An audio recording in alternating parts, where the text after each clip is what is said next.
সম্মানিত উপস্থিতি ও দূর দূরান্ত থেকে যারা দেখছেন আমাদের আজকের এই বিতর্ক অনুষ্ঠানটি। নতুন কারিকুলামের আলোকে গাজীপুর তথা টঙ্গীর ঐতিহ্যবাহী শিক্ষা প্রতিষ্ঠান টঙ্গী শাহাবুদ্দিন সরকার স্কুল অ্যান্ড কলেজের অষ্টম বালিকা বেলি শাখার ইতিহাস ও সামাজিক বিজ্ঞানের আলোকে বিতর্ক প্রতিযোগিতা অনুষ্ঠান অনুষ্ঠিত হচ্ছে। আজকের প্রতিযোগিতার বিষয় নির্ধারণ করা হয়েছে বিজ্ঞান আশীর্বাদ নাকি অভিশাপ। এ নিয়ে দুটি দলে বিভক্ত করা হয়েছে। তাই প্রথমে আমি পক্ষের প্রথম বক্তা রিথিকে তার বক্তব্য উপস্থাপন করার জন্য অনুরোধ করছি। বিজ্ঞানের সংজ্ঞা যখন তাকে সংজ্ঞায়িত করছে যে বিজ্ঞান আমাদের জন্য আশীর্বাদ স্বরূপ, সেখানে আমার বিপক্ষ দলের প্রস্তাব আশীর্বাদ নয়, আশীর্বাদ হচ্ছে অভিশাপ বেশি। তাদের এই কথার সাথে এবং আমার দলের অবস্থান থেকে পুরোপুরি সহমত পোষণ করতে পারছি না। মাননীয় স্পিকার, আজকে বিতর্কের বিষয় যেহেতু বিজ্ঞানকে নিয়ে, বিজ্ঞানকে নিয়ে তার কিছু সংজ্ঞায়ন এবং যুক্তি এবং বিপক্ষ দলকে ভুল প্রমাণিত করার চেষ্টা করব এবং আমার দলের দলনেতা এসে আমার কথা প্রতিপদার্থ যুক্তি বিশ্লেষণ এবং তাদেরকে আবার দ্বিতীয়বারের মতো ভুল প্রমাণ করে দেবেন। মাননীয় স্পিকার, বিজ্ঞান বলে পরিশ্রমের কারুকাজ, ইন্দ্রিয়ের দ্বারা প্রমাণিত ক্ষমতার আরেক নামই বিজ্ঞান। সেই বিজ্ঞানটাই হলো সমস্যা সমাধানের ব্যাপারে ভুয়ো দর্শনের প্রয়াস। বিজ্ঞান আমাদেরকে বিভ্রান্তির পথ থেকে সরিয়ে সঠিক পথ দেখিয়ে দেয় এবং প্রকৃত জায়গায় পৌঁছে দেয়। বিজ্ঞান বিষয়ে সব থেকে ভালো তথ্য হলো সেটা আপনি বিশ্বাস করুন বা না করুন। লক্ষ্য করেন বিপক্ষ বিজ্ঞান বলে বিজ্ঞান বইকে অনুসরণ করে না, কিন্তু বই বিজ্ঞানকে অনুসরণ করে। বিজ্ঞানী হলডেন বলেছেন, "We need science more than ever before." বিজ্ঞান সাধনার মূলেই রয়েছে মানব কল্যাণ। বিজ্ঞান বলে বলিয়ান মানুষ নদীর স্রোতকে বশীভূত করে, তার অমৃত প্রবাহে উষার মোড়কে করেছে শস্য শ্যামল। মাননীয় স্পিকার, যদি আজ বিজ্ঞান অভিশাপ হতো তাহলে কি এসব হতো সম্ভব হতো? প্রশ্ন রাখছি বিপক্ষ দলের বন্ধুদের কাছে, আশা করি উত্তরটি পাবো। সুবিধার সমুদ্র পাড়ি দিয়ে পৃথিবীর দূরত্ব ঘাটে নামিয়ে গেছে পণ্য সম্ভার। তার চিন্তা ভাবনা, কামনা বাসনা, প্রয়াস প্রচেষ্টা আজকের মর্তসীমার গণ্ডিতে আবদ্ধ নয়। মহাদেশ থেকে মহাবিদেশ ঘুরেছি, বিদেশ থেকে মহাদেশ, মহাদেশ থেকে মহাকাশ, মহাকাশের উত্তর সীমানা পেরিয়ে গ্রহ থেকে গ্রহান্তরে প্রসারিত। মাননীয় স্পিকার, এটি যদি বিজ্ঞানের অভিশাপে তাহলে কি আমরা বিদেশে ঘুরতে পারতাম? মাননীয় স্পিকার, প্রশ্ন রাখছি বিপক্ষ দলের বন্ধুদের কাছে, আশা করি উত্তরটি পাবো। মাননীয় স্পিকার, আমাদের বিদ্যালয়ের একজন সিনিয়র শিক্ষক, তিনি ওপেন হার্ট সার্জারি করার জন্য হার্ট ফাউন্ডেশনে ভর্তি।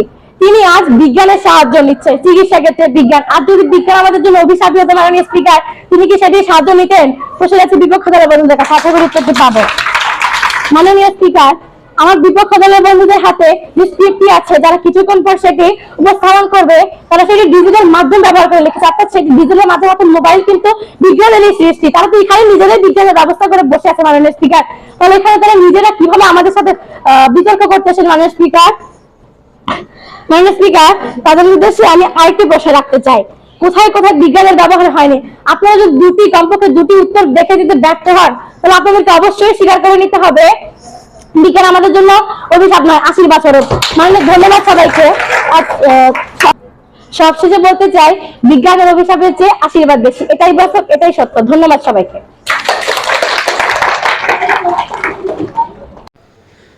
সুন্দর বক্তব্য রাখার জন্য আমি রিথিকে ধন্যবাদ জানাই। এখন বক্তব্য রাখবেন বিপক্ষ দলের প্রথম বক্তা নুসরাতকে তার বক্তব্য রাখার জন্য অনুরোধ করছি। প্রথমে আমি আমার মাননীয় স্পিকার এবং আমার বিপক্ষ দলের সদস্যদের আমার পক্ষ থেকে সালাম জানাচ্ছি। সবাইকে আসসালামু আলাইকুম। আমি শাহাবুদ্দিন সরকার মডেল স্কুল অ্যান্ড কলেজে অষ্টম শ্রেণীর বেলি শাখার একজন শিক্ষার্থী। আমার নাম নুসরাত জাহান, আমার রোল 56।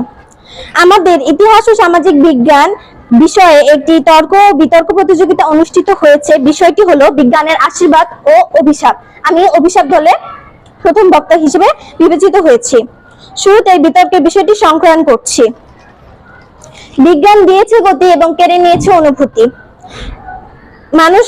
মানুষ অনেকাংশে অনুভূতিহীন যন্ত্রমান। বিজ্ঞানের তৈরি করা প্রযুক্তি আমাদের যেমন সুযোগ সুবিধা দিয়েছে, তেমনি করে আমাদের জীবন থেকে কেড়ে নিয়েছে গুরুত্বপূর্ণ মুহূর্ত। বিভিন্ন পত্রিকায় দেখা যায় যে সময়টুকু তারা তাদের পরিবারের সাথে কাটাবে, সে সময়টুকু তারা তাদের বিজ্ঞানের প্রযুক্তির সাথে ব্যয় করছে। বিজ্ঞান সভ্যতার এই কলস্কময় অধ্যায় হলো হিরোশিমা ও নাগাসাকির হত্যাকাণ্ড। উন্নত দেশগুলো পারমাণবিক শক্তিতে বলীয়ান হয়ে আজ ক্ষুদ্র দেশগুলির ওপর নির্বিচার শোষণ চালাচ্ছে। ডিনামাইট আজ পাহাড় ভাঙার কাজে ব্যবহৃত না হয়ে মানুষ মারার কাজে ব্যবহৃত হচ্ছে। যানবাহনের ধোঁয়া, বর্জ্য পদার্থ আজ প্রকৃতির ভারসাম্য বিনষ্ট করছে। যন্ত্র সভ্যতার যুগে মানুষ যেন নিষ্প্রাণ যন্ত্রে পরিণত হচ্ছে। কৃত্রিম জীবনযাপন মানব অধিকার অবমান, আধুনিক বিজ্ঞান নির্ভর সভ্যতার চরম অভিশাপ। মাননীয় স্পিকার, তারা যে আমাকে একটি প্রশ্ন ছুড়ে মেরেছে, মাননীয় স্পিকার, তার উত্তর আমি দিতে পারছি।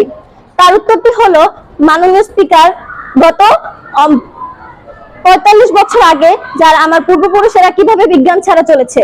মাননীয় স্পিকার, তারা কিভাবে বিজ্ঞান ছাড়া জীবনযাপন করেছে। তারা তো কোনো প্রযুক্তি ব্যবহার করেনি মাননীয় স্পিকার, তাহলে তারা কিভাবে জীবনযাপন করেছে?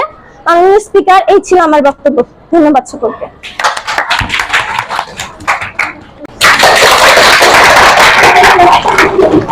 ধন্যবাদ নুসরাতকে তার গঠন ও বাস্তবমুখী বক্তব্য তুলে ধরার জন্য।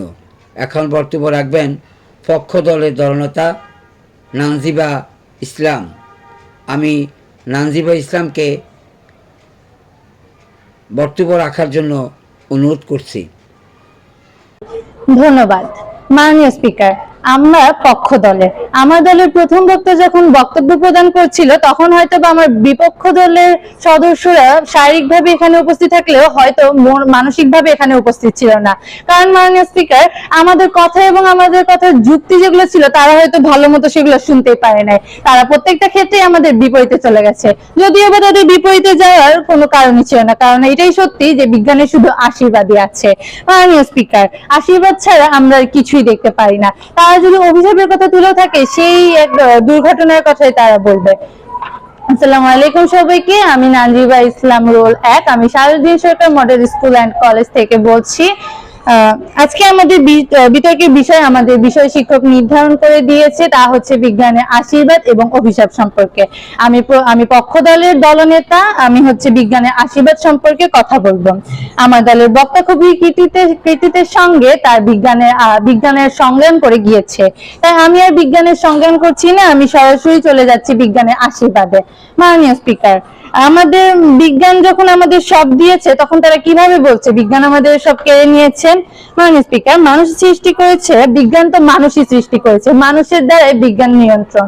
তাহলে কিভাবে তারা বলছে যে বিজ্ঞান নিজে থেকে ক্ষতি করছে? তাহলে তো যদি ক্ষতি হয়েই থাকে তাহলে তো সেটা মানুষই করছে। মাননীয় স্পিকার, আমরা যদি বলি বিজ্ঞানের কোন ক্ষেত্রে হচ্ছে বিজ্ঞানের প্রয়োজনটা হয় না, বিজ্ঞানে কিন্তু মাননীয় স্পিকার সব ক্ষেত্রে প্রয়োজন হয়। তারা বলেছে তারা আমাদের কোয়েশ্চেনের উত্তর দিতে পারে না। এছাড়া তারা বলেছে 45 বছর আগে বিজ্ঞান ছিল না, সেই সময় কিভাবে মানুষরা চলেছে। হ্যাঁ, এটা ঠিক যে বিজ্ঞান ছিল না, কিন্তু মাননীয় স্পিকার, সেই সময় কিন্তু মানুষের চিকিৎসার অভাবে মরেও গিয়েছে। ছিল জন্ডিস, বিভিন্ন ধরনের মশাবাহিত রোগ ছিল, ক্যান্সার সহ বিভিন্ন ধরনের রোগ ছিল, তারা কিন্তু মাননীয় স্পিকার চিকিৎসার অভাবে মারা গেছেন। মাননীয় স্পিকার, আমি যদি এখন যাই চিকিৎসা ক্ষেত্রে বিজ্ঞানের অবস্থান, বিজ্ঞান বিশ্ব সভ্যতায় অনেক বিস্ময়কর উপহার দিয়েছে। এই বিষয়ের অন্যতম হলো আধুনিক চিকিৎসা ব্যবস্থা, বলেছেন হেনরি ডেভিড। বিজ্ঞানের আশীর্বাদে বিশ্ব মানবতা কখনো উল্লসিত হয়, আবার কখনো বিভীষিময় রূপে বিশ্ব সভ্যতা থমকে দাঁড়ায়। মাননীয় স্পিকার, কিন্তু চিকিৎসা ক্ষেত্রে বিজ্ঞান এনেছে শুধু আশীর্বাদ আর আশীর্বাদ। মাননীয় স্পিকার, শুধু চিকিৎসা ক্ষেত্রে না, আমরা যদি কৃষিকাজে বিজ্ঞানের ব্যবহার বলি তাহলে তো বলেই শেষ করা যাবে না। কৃষির চূড়ান্ত লক্ষ্য ফসলের বৃদ্ধি নয়, মানুষের চাষাবাদ ও পরিপূর্ণতা। কৃষক কেবল ক্রমবর্ধমান মৌসুমে উদ্বিগ্ন, কিন্তু শহরগামী সারাক্ষণই উদ্বিগ্ন বিজ্ঞানের মাধ্যমে। মাননীয় স্পিকার, কৃষি এমন কিছু নয় যা শেখানো যায়, প্রতিটি উদ্ভিদ তার নিজস্ব গল্প বলে যা বারবার পড়তে হয়। যখনই কৃষিকাজ শুরু হয় তখন তার একটি শিল্প অনুসরণ করে, তাই কৃষকরাই মানব সভ্যতার প্রতিষ্ঠান। মাননীয় স্পিকার, যখন আপনার লাঙ্গল একটি পেন্সিল হয় এবং আপনি ভুট্টা ক্ষেত থেকে 1000 মাইল দূরে থাকেন, তখন কৃষিকাজ করা খুবই সহজ মনে হয়, যেটা আগেকার যুগে ছিল। এখন বিজ্ঞানের সভ্যতার কারণে কৃষিকাজ একটা তুচ্ছতাচ্ছিল্য হয়ে গেছে, সাধারণ একটা জিনিস যেটা সবাই পারেন। মাননীয় স্পিকার, কৃষি হলো আমাদের সবচেয়ে বুদ্ধিমান সাধনা, কারণ এটি শেষ পর্যন্ত ভাগ্য, সম্পদ, ভালো নৈতিকতা ও সুখে সবচেয়ে বেশি অবদান রাখেন। মাননীয় স্পিকার, আমরা যদি মানব কল্যাণে বিজ্ঞানের কথা বলি, তাহলে আমরা এক কথাই আমরা বলতে পারি বিজ্ঞান বইকে অনুসরণ করে না, কিন্তু বই বিজ্ঞানকে অনুসরণ করেন। বিজ্ঞান হলো কতগুলি সাফল্যমণ্ডিত ব্যবস্থা ও ধ্যান ধারণার সমষ্টি সংগ্রহ। মাননীয় স্পিকার, আর আমরা যদি বিজ্ঞান আর প্রযুক্তির ক্ষেত্রে যদি আমাদের বর্তমান অবস্থার কথা নাই বলি, তাহলে বিজ্ঞানের আশীর্বাদ সম্পর্কে তারা জানতেই পারবে না। এছাড়াও আরো বিভিন্ন কারণে বিজ্ঞানের আশীর্বাদের পক্ষে আমরা দাঁড়িয়েছি। মাননীয় স্পিকার, সর্বশেষে আমি বলতে চাই, তারা স্বীকার করেছে বিজ্ঞানের গতি দিয়েছে, কিন্তু তাদের অনুভূতিটা বা বিভিন্ন জিনিস কেড়ে নিয়েছে। কিন্তু তারা তো স্বীকার করেছে বিজ্ঞান আমাদেরকে গতি দিয়েছে, আর এই গতি দ্বারা বর্তমানে কি হচ্ছে তা আমরা সবাই জানি। ধন্যবাদ। আমার বক্তব্য সবার শোনার আর কি বলবো। সুন্দর বক্তব্য ফুটিয়ে তোলার জন্য নানজিবা ইসলামকে ধন্যবাদ জানাই। এখন বক্তব্য রাখবেন আজকের বিতর্কের প্রতিযোগিতার বিভক্তের দলনেতা আদ্রিতা। আমি আদ্রিতাকে তার বক্তব্য উপস্থাপন করার জন্য অনুরোধ করছি। ধন্যবাদ মাননীয় স্পিকার, আমাকে আমার বক্তব্য উপস্থাপন করার জন্য। মাননীয় স্পিকার ও উপস্থিত সকলকে আমার সালাম ও আদাব। আমি শাহজাহান সরকার আদর্শ উচ্চ মাধ্যমিক বিদ্যালয়ে 8ম শ্রেণীর বেলি শাখায় একজন ছাত্রী। আমার নাম সফর নাজিম আদ্রিতা, রোল 8। আমাদের আজকের বিতর্কের বিষয় সম্পর্কে আমাদের দলে প্রথম বক্তা বিস্তারিত বলে গেছে, তাই আমি আমাদের বিষয় সম্পর্কে কিছু বলবো না। আমি শুধু বিজ্ঞানের অভিশাপ সম্পর্কে কিছু বলতে চাই। মাননীয় স্পিকার, আমাদের বিপক্ষ দলের দ্বিতীয় বক্তা বলেছেন যে বিজ্ঞানের শুধু আশীর্বাদই রয়েছে, যেটাকে একদম ভুল প্রমাণ করার মতো যুক্তি আছে। আমরা যদি ধরতে যাই, দ্বিতীয় বিশ্বযুদ্ধ 1948 সাল কি 1945 সালের মধ্যে যে দ্বিতীয় বিশ্বযুদ্ধ হয়েছে, সেই বিশ্বযুদ্ধের সময় যে হিরোশিমা ও নাগাসাকিতে যে পারমাণবিক বোমা ফেলা হয়েছে, সেই বোমার জন্য লাখ লাখ মানুষ মারা গেছে, সেটা কি আশীর্বাদ? সেটা তো আর আশীর্বাদ প্রমাণ করা যায় না। মাননীয় স্পিকার, তারা বলেছে যে আমরা বলেছি যে বিজ্ঞান আমাদেরকে গতি দিয়েছে, কেড়ে নিয়ে গেছে অনুভূতি। তো যে গতি দ্বারা আমাদের যে জিনিস আমাদের অনুভূতি কেড়ে নিয়েছে, আমরা এখন মানুষ বলতে কি তা চিনি না। আমরা আমাদের সহপাঠীদেরকে খুন করতে পারি, আমাদের নিজের প্রজাতিকে খুন করতে পারি এই বিজ্ঞানের ব্যবহারে। সেই গতি দ্বারা আমরা কি করবো মাননীয় স্পিকার? সেই গতিতে আমাদের কি দরকার? মাননীয় স্পিকার, আমরা যদি আরেকটা কথা বলতে চাই, আমাদের বর্তমান যুগে এই মানুষরা, ছোট ছোট বাচ্চারা, এমনকি বিবাহিত মহিলারাও যে কাজটি করে, টিকটক, ফেসবুক, এগুলো সবকিছুতেই ছড়িয়ে পড়েছে। এখানে যেখানে অশ্লীল কাজগুলো করা হয়, সেগুলো কি আশীর্বাদ? সেগুলোর কারণে যে সংসার নষ্ট হয়, সেগুলো কি আশীর্বাদ? মাননীয় স্পিকার, এই বিজ্ঞানের একটি ভয়াবহ জিনিস হচ্ছে মোবাইল ফোন। এই স্মার্টফোন, মোবাইল ফোনের মাধ্যমে যে শিশুদের নষ্ট হচ্ছে মস্তিষ্ক, তারা যে সারাক্ষণ এই মোবাইল ফোনের মধ্যে ডুবে থাকে, এটা কি আশীর্বাদ? এটাকে তো আমরা আশীর্বাদ বলতে পারি না। আমাদের বিপক্ষ দলের প্রথম বক্তা বলেছেন যে এই বিজ্ঞানের মাধ্যমে তৈরিকৃত যানবাহন ইত্যাদির মাধ্যমে আমরা বিভিন্ন দেশে ঘুরতে পারি, কিন্তু এই যে যানবাহন দিয়ে তৈরিকৃত গ্যাস, তারপরে জ্বালানি, এগুলো যে আমাদের জন্য পরিবেশের জন্য ক্ষতি করে, এটা কি আশীর্বাদ? এই পরিবেশ পরিবেশটা আমরা ফিরে পাবো না, এই প্রাকৃতিক পরিবেশটা আমরা ফিরে পাবো না, তো এটা আমাদের জন্য কিভাবে আশীর্বাদ হতে পারে? আমি বলছি না যে বিজ্ঞানের কোনো আশীর্বাদ নেই, বিজ্ঞানের আশীর্বাদ অপরিসীম, কিন্তু এটা বলা যাবে না যে বিজ্ঞানের আশীর্বাদ শুধুই আশীর্বাদ রয়েছে, আশীর্বাদের সাথে অভিশাপও রয়েছে। আর সেই অভিশাপ একবার চলে গেলে আর ফেরত আনা যায় না। মানুষের বাবা মা, আমি যদি বলি মাননীয় স্পিকার, বর্তমানে আমার দেখা একটা কথা যদি বলি, আমাদের পাশে থাকা একজন ব্যক্তিকে আমার চোখের সামনে খুন করা হয়েছে এই বিজ্ঞানের ব্যবহার করে। যদি আমার মানুষের চোখের সামনে খুন করা হয়, তাহলে আমি কিভাবে সুরক্ষিত আছি মাননীয় স্পিকার? এই বিজ্ঞান কিভাবে আমাদেরকে সুরক্ষিত রাখবে? মাননীয় স্পিকার, আমি শুধু বলতে চাই, অবশেষে আমি বলতে চাই যে আমাদের শুধু এই বিজ্ঞানের শুধু আশীর্বাদ নয়, রয়েছে অনেক অভিশাপও। এই অভিশাপের কারণে আমাদের অনেক ক্ষতিও হচ্ছে। আর সেই কথাটি আমাদের বিপক্ষ দলে অবশ্যই করতে হবে। তো আমি এইখানে আমার বক্তব্য শেষ করছি। ধন্যবাদ সকলকে।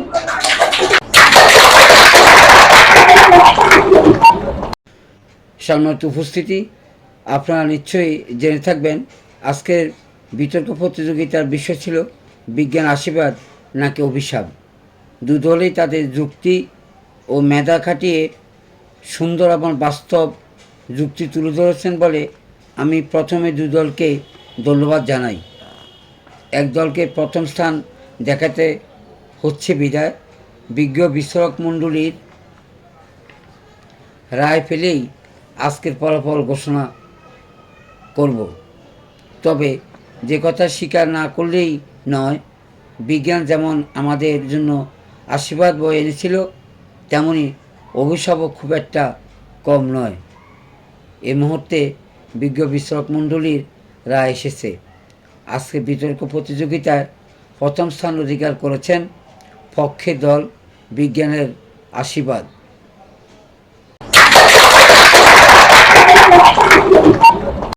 এবং শ্রেষ্ঠ বক্তা হিসেবে নির্বাচিত হয়েছেন বিপক্ষের দলনেতা আদ্রিতা।